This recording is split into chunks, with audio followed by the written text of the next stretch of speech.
In a crowded downtown restaurant, a young black student worked tirelessly, struggling to make a living while paying her tuition. One afternoon, an old man in a worn coat walked in and ordered the cheapest item on the menu. While others looked down on him, she served him with quiet respect, though she had almost nothing herself. She paid for his meal. What she didn't know was that the man was actually the owner of the restaurant, secretly testing his staff, and her small act of kindness would soon earn her a position beyond anything she had ever dreamed of. Before we dive into this story, tell us, what was your first part-time job in college? We'd love to hear it. The sun spilled over the city like golden syrup, casting long shadows across the narrow sidewalks of Brookline Avenue. It was just past noon, and the street throbbed with life, horns honking, heels clacking against pavement. The hiss of espresso machines from open cafe windows, tucked between a laundromat and a flower shop, with ivy creeping along its brick facade, stood Bonito's Grill, a modest restaurant where the lunch rush could feel like a war zone, and the scent of grilled meat never quite left your clothes. Inside, the air was thick with heat and movement. Servers weaved between tables with practiced steps, balancing trays and ducking stray elbows. A radio hummed low behind the bar, drowned out by the chatter of customers and the occasional sharp bark from the kitchen. Every seat was taken, and a line had started forming by the hostess stand. Near the back, where the fluorescent lights flickered more than they should, stood Anna, a 21-year-old waitress with tired eyes and a smile that somehow never dimmed. Her dark brown skin glowed beneath the harsh lighting, her hair pulled into a puff of tight coils, wrapped in a patterned scarf that matched nothing in her uniform, but it made her feel like herself in a place that rarely noticed her. She moved with the grace of someone used to being overlooked, but never unkind because of it. Anna was in her final year of college, juggling classes in social work and this part-time job that barely covered rent, tuition, and her mother's medications. Most nights she studied with aching feet. Most mornings she woke up too early, brewed cheap coffee, and told herself it was temporary, that it would be worth it, that the sacrifices were shaping her into someone strong. She didn't complain. That wasn't how she was raised. Her grandmother used to say, "Baby, you don't got to be loud to make your presence known. Just be consistent. Just be kind." And Anna lived by that. The restaurant buzzed around her like a living thing. Orders shouted, receipts printed, oil popping in the fryer. She had just refilled Table 6's lemonade when Tina, a co-worker and self-declared veteran of the service industry, leaned in. "Girl, you're too nice," she said, smacking her gum. "These people ain't tipping extra because you bring the ketchup with a smile." Anna chuckled softly, wiping her hands on her apron. "Maybe not, but that doesn't mean I stopped being decent." Tina rolled her eyes and turned away, muttering something about wasted effort. She was in her mid-30s, sharp-edged and wary with a knack for clocking who looked like they'd tip and who was just there for a cheap lunch. She liked wealthy customers, the ones with expensive watches and louder voices. She gave them priority. Everyone else, they were barely worth the refill. But Anna noticed everyone. Noticed the woman who always asked for lemon but never used it. The young man who sat by the window every Friday, mouthing words to himself while waiting for his interview callbacks, and she noticed when people looked tired or hungry or like they hadn't been spoken to kindly all day.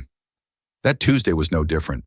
The lunch crowd was thick, the kitchen 2 seconds from chaos, and the manager snapping at a new hostess for messing up the wait list. And to move through it like she was dancing, her arms full, her voice steady, her pace exact. Then the front door opened, and in walked a man who seemed to exist outside the pulse of the room. He was older, probably late 60s, with dark weathered hands and a coat that had seen better decades. His gray hair peeked out from beneath a worn cap, and his shoes, well, you couldn't call them polished. He walked slowly, like each step was a quiet negotiation with his knees. In one hand, he held a thin envelope. In the other, a wallet that bulged more from paper than money. Nobody turned to look. Tina barely glanced up before snorting. "Hope he's not expecting a handout." Anna said nothing. She watched the man pause at the entrance, scanning the room like he was afraid to impose. She stepped toward him before anyone else could. "Hi there," she said gently, her voice full of warmth. "Would you like to sit by the window?" The man nodded once, eyes grateful but uncertain. Anna led him to a small booth near the front, tucked just out of the main rush, and slid a glass of water in front of him before he could ask. "Take your time." "No rush," she said, offering the menu like it was a gift. He studied it slowly. His hands trembled slightly as he traced the prices, lips moving silently. Anna didn't interrupt. She stood nearby answering a call for more napkins and kept a quiet eye on him. After a few minutes, he cleared his throat. "Just the soup," he said, not looking up. "No bread. Water's fine," and smiled. "The vegetable soup? You got it. It's good today. Lots of carrots and thyme." He nodded again, folding the menu like it was a fragile letter. When she went to ring it up, she noticed the way he'd clutched the wallet earlier, hesitating, checking, then putting it back in his coat. She knew what that meant. You don't grow up in a single-parent home, counting coins for bus fare without recognizing the quiet panic of choosing what you can afford. Tina leaned over her shoulder, eyeing the screen. "Soup only." "Girl, don't waste your charm. He's not tipping, probably nursing that bowl till dinner." Anna didn't respond. Instead, she pulled a crumpled 5 from her own apron pocket, her only tip so far that day, and handed it to the cashier. "Add a roll," she said, "but don't let him know it wasn't comped." She returned to the table with the bowl and bread, setting it down gently. "Chef added this today," she said, lying easily. "Goes great with the soup." The man looked up, really looked. His eyes were dark and wet at the edges, like something behind them had just shifted. He opened his mouth as if to say something, but no words came. He only nodded, slow, deep, with something more powerful than thanks. Anna smiled again, the same way she always did, and then she turned away, already heading toward another table, already back in the current of the day. But somehow, something had just changed, even if she didn't know it yet. The rest of the lunch shift unfolded in its usual whirlwind. But for Anna, something about the man in the booth lingered at the edges of her awareness, like the soft hum of a song stuck in her head. She kept glancing toward him between deliveries and table wipes, watching how slowly he ate, how deliberately he chewed each spoonful of soup like it might be the only hot meal he'd have that day. He never asked for anything more. He didn't complain when a draft from the front door caught his coat, or when the table behind him got loud with laughter. He simply sat quietly existing, blending into the background the way people do when the world has taught them that being invisible is sometimes safer than being seen. Across the dining room, Tina watched too, but not with empathy. Her glances were sharp, rolling, her smirks laced with a kind of condescension that always seemed louder than her voice. She made no effort to hide her disdain. "Still nursing that bowl," she muttered while grabbing coffee refills. "Betty's just here to stay warm. That coat looks older than my mom." Anna didn't reply. She knew better than to argue with Tina, who wore her bitterness like perfume, heavy, unavoidable, lingering in the air long after she walked away. The manager, a round man named Chuck with thinning hair and a Bluetooth permanently tucked into his ear, didn't seem to notice or care. He was busy pacing by the bar, tapping on his tablet, mumbling about revenue targets and VIP reservations for the weekend. Anna had learned early on that unless a customer complained or spent enough to matter, Chuck didn't intervene. Halfway through her shift, while clearing the neighboring table, Anna saw the man reach into his coat again. His fingers fumbled slightly, and she noticed how carefully he unfolded a few worn bills, singles, and one crumpled 5, flattened like it had been ironed by hand. He counted them twice under the table, then nodded quietly to himself. When she brought him the check, he hesitated. Could you double-check this?" he asked, his voice low, uncertain. "I just want to make sure I have enough." Anna leaned in slightly, offering him a reassuring smile. "Of course, sir, it's just the soup and water. No tax on the bread. Don't worry about it. You're all good." He looked at her then, eyes narrowing ever so slightly, not suspicious, curious like he was trying to place her, trying to understand why someone would be kind without expecting anything in return. He slid a 10 across the table along with the receipt. "Keep the change," he said. His voice was firmer now, though it still held the rasp of age and tiredness. "And thank you." Really, she nodded again. It was my pleasure. He stood slowly, tucking the envelope still unopened back into his coat. Before leaving, he paused beside her, fingers grazing the top of the booth like it helped him stay steady. He pulled something from his breast pocket, a folded square of paper. It looked like the kind of thing people used to write notes on before everyone had phones. This, he said, offering it to her with a hand that trembled only slightly, isn't much, but if you have a moment later today or tomorrow, give it a call. Just a conversation. You've got a good heart, young lady. That's rare these days. Anna hesitated, blinking. The note felt warm from being so long in his pocket. She looked down, a name, E.L. Grant, followed by a phone number and a brief scribble that read, "Don't judge the wrapping. Some gifts are quiet." He gave her a faint, almost mischievous smile. Then, without another word, he slipped out of the restaurant and disappeared into the steady flow of foot traffic on the avenue. Anna stood there for a beat longer than necessary, the note still in her hand. Tina saw it and snorted. "What? He asked you on a date or something?" She laughed loud enough to turn a few heads. "You better not call that. You don't know what kind of crazy out there." Anna folded the note and tucked it into her apron. "I don't think he's crazy," she said softly, but mostly to herself. "I think he's just different." The rest of the shift moved like a fog, and when her break finally came, Anna stepped outside, sitting on the curb beneath the alley awning where deliveries were made. She took out the paper again, smoothing the crease with her thumb. The handwriting was neat, deliberate, like someone who still believed in taking their time. She didn't call right away, not because she was afraid, but because something about the interaction didn't feel finished. It felt like the first page of a book that hadn't told her its story yet. What she didn't know, what she couldn't know, was that by the time she returned inside, the man was already seated in a black car 2 blocks away, a driver waiting patiently behind the wheel. That inside the envelope he still carried were documents with purchase orders, staff evaluations, and a list of every employee at Bonito's Grill, and that on the top of that list, under the heading Unannounced Site Visit, Staff Observations, there was now a name scribbled in bold, looping penmanship. An Aliva's kindness beyond protocol. Watch closely. 2 days passed. The note remained folded and untouched in the side pocket of Anna's apron, growing softer at the edges from her fingers, brushing over it during idle moments between table wipes, while refilling the sugar caddies or waiting on the line for yet another order of overcooked burgers. She hadn't forgotten about it, not for a second. But something inside her hesitated, not out of fear, but reverence. It wasn't just a number. It felt like a hinge, a quiet invitation that could open a door she hadn't even dared to dream about. By Thursday, the routine felt familiar again. Lunch rush, noise, heat, the clang of plates, and clipped voices.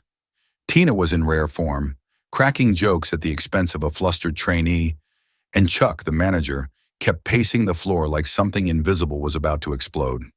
Even the hostess whispered that corporate might be doing surprise visits soon. Some sort of quarterly audit or restructuring, no one knew.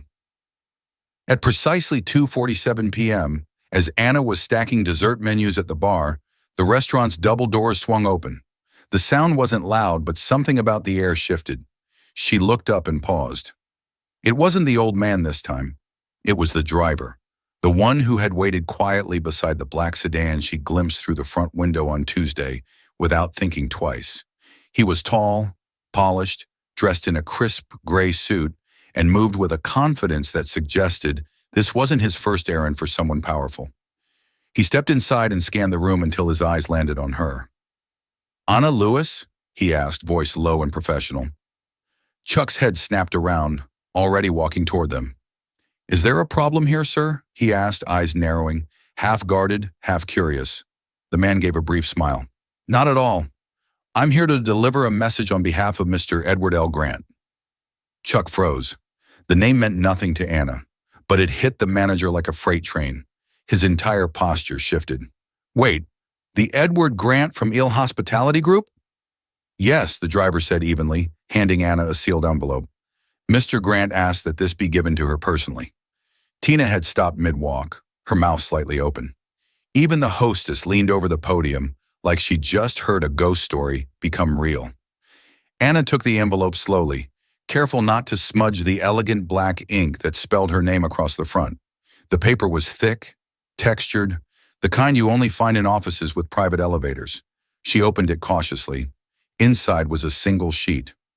Lewis, I would be honored if you would consider a meeting at your earliest convenience. You exemplified something rare and invaluable. Integrity without an audience. I am the founder and executive chairman of E-Hospitality Group. You served me Tuesday. I was the man with the soup. Let's talk. Edward L. Grant. She read it twice, heart pounding, mouth dry. Chuck was now red in the face, trying to make eye contact with the driver, trying to salvage dignity. I had no idea Mr. Grant had been here. If I had known, we would have. The driver cut him off with the softest of smiles. That was the point. Anna's hands were shaking, but her voice was steady. When does he want to meet? The man nodded once. Today, if you're available, a car is waiting. She looked down at her apron, then at the table she was supposed to be bussing. She looked at Chuck, whose face was a blend of confusion and professional panic. And then, without asking, Tina let out a bitter chuckle. Of course he was someone rich, she muttered. Only rich folks play dress up and test the rest of us like some kind of social experiment. Anna didn't flinch. She removed her apron, folded it neatly, and placed it on the bar. Maybe, but some people don't test others to trick them. They test them to find the ones worth believing in. She followed the driver out, stepping into the back seat of the same car she'd seen 2 days earlier. Inside, the leather smelled faintly of cedar and lavender, and bottled water sat in chilled holders. The city passed in a blur outside the window, but Anna didn't notice. She held the letter in her lap, rereading every word as if it might disappear. They arrived not at a restaurant, but at an office building, sleek modern glass stretching toward the sky. The elevator required a fingerprint to access the top floor. When the doors opened, she stepped into a room that felt more like an art gallery than a corporate headquarters. White walls, dark wood furniture, and massive photos of smiling chefs and bustling kitchens from around the world. And then he was there, the man from the booth, only now without the worn coat or tattered cap. Edward L. Grant stood tall, dignified in a charcoal suit, his silver hair neatly combed back, eyes alive with quiet fire. He held out his hand. "And a Lewis Wiss," he said, voice warm, the same voice that had once asked for soup and water. "You saw me when others didn't. You gave when you had little. You did the right thing without knowing anyone was watching. That's rare." She shook his hand, unsure what to say, but he continued. "I founded this company not just to sell food, but to build a culture, a standard. We run over 100 restaurants across the country, and lately I've been looking for someone with the heart to remind my teams what service really means. Not sales, not smiles for tips, but presence, grace, the humanity, and hospitality." He gestured to a chair across from his desk. "I'd like to offer you a position, not just as a server, but as our new training manager for ethical service standards. You'll help develop and lead programs that teach our teams how to serve with dignity, compassion, and respect, just like you did. Starting salary is 6 figures, full benefits, relocation if needed." Anna's breath caught in her throat. "I don't need credentials," he added gently. "I need conviction. And you, Anna, you've got it in abundance." She stared at him for a long moment, unsure if she was still in the car, dreaming or somehow watching someone else's life unfold. But no, it was real. Every word, every heartbeat. She nodded slowly at first, then firmly. "I'd be honored," she said. And with that, everything began. The news hit Bonito's grill like a drop plate in a silent room. By Friday morning, the whispers had turned into full-blown stories, and every server, cook, and manager had a version, some true, most embellished, that the quiet black girl with the warm smile and tired eyes had been personally recruited by a billionaire wasn't something anyone expected, least of all Tina, who spent most of the morning shifting between disbelief and thinly disguised envy. Chuck, red-faced and rattled, barked orders more aggressively than usual, trying to regain some semblance of authority, but it was clear his voice had lost weight. The air in the restaurant felt different now, like it knew something had changed and wouldn't let anyone pretend otherwise. Anna didn't come back, not even to pick up her final paycheck. Instead, she sent a handwritten note, neatly folded, taped to the break room wall. Thank you for the opportunity. I wish all of you the best. Keep treating people like they matter, because they do. Anna, there was no bitterness in the words, no triumph, no gloating, just the same grace she had always carried in the way she spoke, moved, and served. 1 week later, her new life began in earnest. The corporate headquarters of Il Hospitality Group was unlike anything Anna had ever experienced. The top floor was her domain now, an office with floor-to-ceiling windows that overlooked the city skyline like it was hers to hold. Her desk was sleek and modern, the kind of thing you'd only seen in magazines, and it came with a title plate she couldn't stop staring at. Anna Lewis, Director of Service Ethics and Training. Her first days were overwhelming in all the ways that mattered. Teams of regional managers, HR directors, and marketing executives filed into meetings with her, curious to meet the soup girl, as some had started calling her behind closed doors. Not mockingly, but with an air of quiet reverence, as if the story had already become legend. She was younger than all of them, had no formal leadership training, and didn't speak in boardroom lingo. But she listened, she asked questions, and she remembered names. Edward L. Grant, who insisted she call him Edward, kept a respectful distance, but was never far. He observed from the edges of conference calls, nodded from across long mahogany tables, and always made sure she had what she needed. Mentors, resources, time. But more than that, he gave her autonomy. "You're not here to imitate the system," he told her once over lunch on a rooftop garden. "You're here to remind it why it exists in the first place." So she got to work. She rewrote the company's training manuals, not with bullet points and mandatory scripts, but with real-life scenarios, human questions, and stories from the front lines. She created modules called Dignity at the Door. The table isn't just a table, and service without judgment.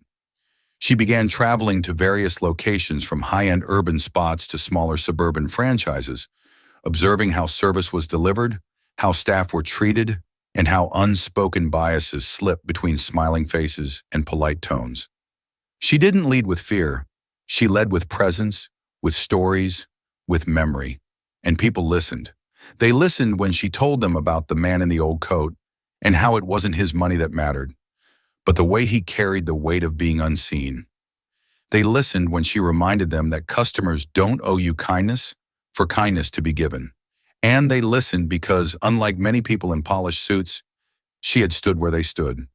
She knew what it meant to walk a 12-hour shift on aching feet, to smile when you were exhausted, to be told you were too night, as if that were a flaw. In the 3rd month of her role, she returned quietly without announcement to Benito's Grill. It was a Tuesday again. The lunch rush was quieter than she remembered. Tina was still there, though now visibly changed, her shoulders less sharp, her tone less biting. Chuck had been replaced with a younger manager who greeted customers with eye contact and offered water without being asked. The atmosphere had shifted ever so slightly, like a dusty window. Finally cracked open. Anna sat in the same booth by the window where Edward had once eaten his soup. No one recognized her at first. She ordered the vegetable soup just like before and watched as a new server, a young man barely 19, approached with polite professionalism. He served her without judgment. No side glances, no assumptions, just service. When the check came, there was no charge, just a note scrolled in blocky handwriting on the house. "Thank you for reminding us why we do this." Anna smiled and left a tip larger than the meal's worth, not in dollars, but in weight. And as she stepped out onto the avenue again, the city humming around her like it always had, she thought about her grandmother's words. "You don't got to be loud to make your presence known. Just be consistent. Just be kind." And now her kindness had stretched farther than she ever thought it could, into policy, into practice, into the bones of a company that had forgotten what service really meant until a tired college girl with a tired smile reminded them all. Sometimes the smallest act changes everything, and she wasn't done yet. Join us to share meaningful stories by hitting the like and subscribe buttons. Don't forget to turn on the notification bell to start your day with profound lessons and heartfelt empathy.